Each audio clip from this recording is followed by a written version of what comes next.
अगर रउआ लोग ताली बजा दे तो हमारा खातिर आशीर्वाद हो जाए। काहे कि हमरो घर भवनाथेपुर है और बहुत दिन से एल्बम आवता, लेकिन अभी हम लेटेस्ट में एगो भानु भैया खातिर गीत गौले बानी, जे कि माने अपन क्षेत्र में काफी लोग ओकरा के सुनलक और काफी लोग लाइक सब्सक्राइब सब कुछ भइल, ताई हम उहे गीत सबसे पहले सुनावत हनी। लेकिन छोटा सा भानु भैया खातिर कुछ कहल चाहो भैया। हेलो भैया, थोड़ा सा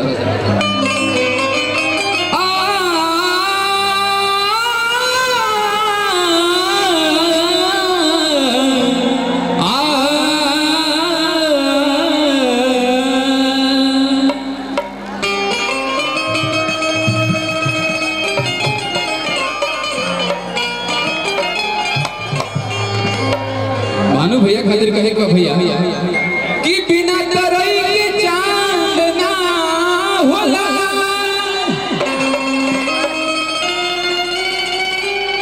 बिना सूरज के घाम ना होला,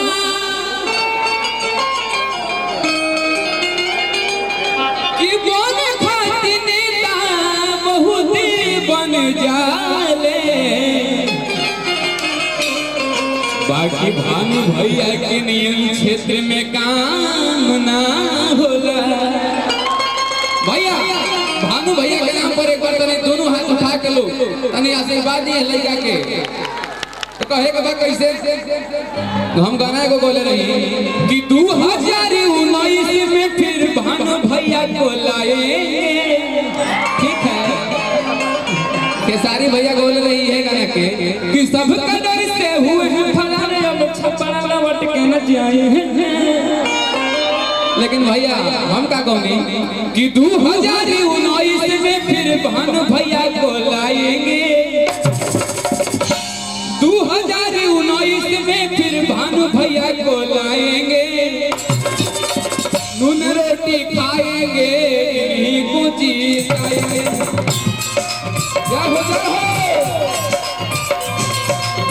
नून रोटी खाएंगे, भानु भैया को जीताएंगे।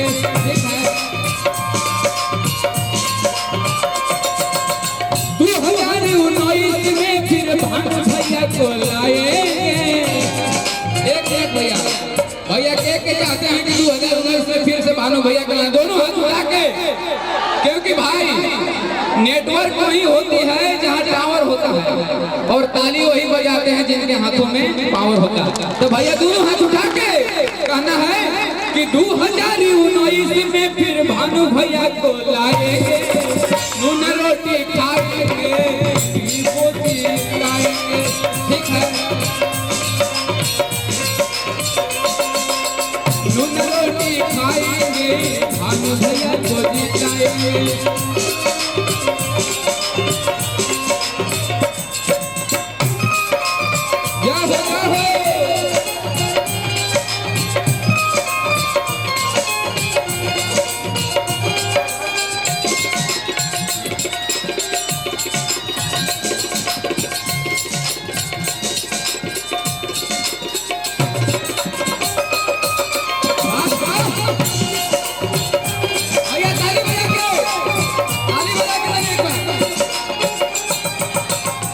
भैया और कहना का हुआ, युवाओं के विचार हुआ, युवाओं के विचार हुआ, मत भी अपार हुआ, कहने कहने जाने के सबरों पार चार हुआ। ठीक है,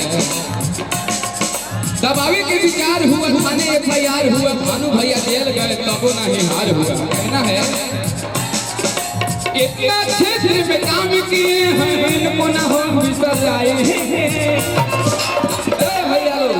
इनको नहीं बिसराना है ना, तो दोनों हाथ उठा के एक बार कि इतना क्षेत्र में काम किए हैं, इनको ना हो बिसर जाए। नून रोटी खाएंगे, इन्हीं को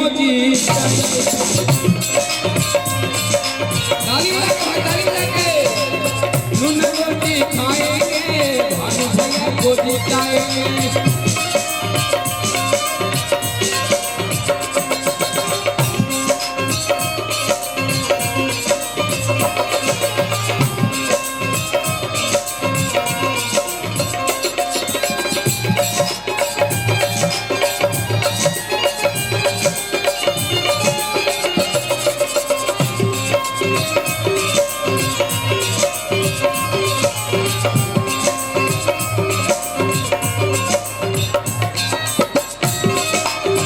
हो